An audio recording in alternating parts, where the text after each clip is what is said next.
అప్పుల బాధ నుంచి విముక్తి పొందాలంటే ఈ దీపం వెలిగించాల్సిందే.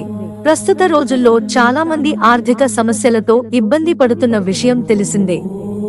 ప్రతి 10 మందిలో 6 ఆర్థిక సమస్యలతో సతమతమవుతున్నారు. ఈ ఆర్థిక సమస్యల నుంచి బయటపడడం కోసం ఎన్నెన్నో పూజలు పరిహారాలు చేస్తూ ఉంటారు. అయినప్పటికీ వచ్చిన డబ్బులు వచ్చినట్టుగానే ఖర్చు అవుతూ ఉంటుంది. దాంతో ఏం చేయాలో తెలియక చాలా మంది తలలు పట్టుకుంటూ ఉంటారు. అయితే అప్పుల బాధ నుంచి విముక్తి పొందడం కోసం కందుల దీపాన్ని వెలిగించాలని చెబుతున్నారు పండితులు. మరి ఆ దీపాన్ని ఎలా వెలిగించాలి ఏంటి అన్న వివరాల గురించి ఇప్పుడు మనం తెలుసుకుందాం. అయితే ఇందుకోసం ముందుగా ఇంట్లోనే పూజ మందిరంలో సుబ్రహ్మణ్య స్వామి చిత్రపటాన్ని ఏర్పాటు చేసుకుని ఆ చిత్రపటానికి ఎదురుగా ఒక పీట వేసి ఆ పీట మీద బియ్యపిండితో షట్కోణం ముగ్గు వేయాలి. ఆ తరువాత ఆ పీట మీద రాగి లేదా వెండి లేదా ఇత్తడి పళ్ళెంను ఉంచాలి.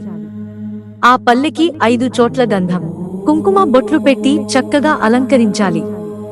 ఆ తర్వాత పీట మీద ఉంచిన పళ్ళెంలో 1 కేజీ ఎర్ర కందిపప్పు లేదా మసూర్ పప్పును ఉంచాలి. కేజీ వీలు కాకపోతే 1 గుప్పెడు ఎర్ర కందిపప్పును అయినా ఉపయోగించవచ్చు అని చెబుతున్నారు. ఇలా ఏర్పాటు చేసుకున్న తర్వాత 2 మట్టి ప్రమిదలు తీసుకుని వాటికి గంధం, కుంకుమ బొట్లు పెట్టాలి.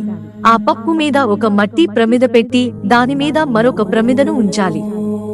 ఆ తర్వాత ఆ మట్టి ప్రమిదలో నువ్వుల నూనె పోసి 9 ఎర్ర వత్తులు తీసుకుని వాటిని కలిపి ఒక వత్తిలా చేసి దీపాన్ని సిద్ధం చేసుకోవాలి. ఆ దీపం దక్షిణం వైపు ఉండేలా చూసుకోవాలి. అయితే మా దగ్గర ఎర్ర వత్తులు లేవు అనుకున్నవారు మామూలు వత్తులను తీసుకుని వాటికి కొంచెం కుంకుమ రాసి 9 ఒత్తులుగా చేసి దీపాన్ని వెలిగించవచ్చు అని చెబుతున్నారు. ఈ విధంగా చేయడం వల్ల ఆ సుబ్రహ్మణ్య స్వామి ఆశీస్సులు కలిగి మీరు తొందరగా రుణ బాధల నుంచి విముక్తి పొందవచ్చు అని చెబుతున్నారు పండితులు. మిత్రులారా, ఛానల్ సబ్స్క్రైబ్ చేసుకోవడం మర్చిపోకండి. ధన్యవాదాలు.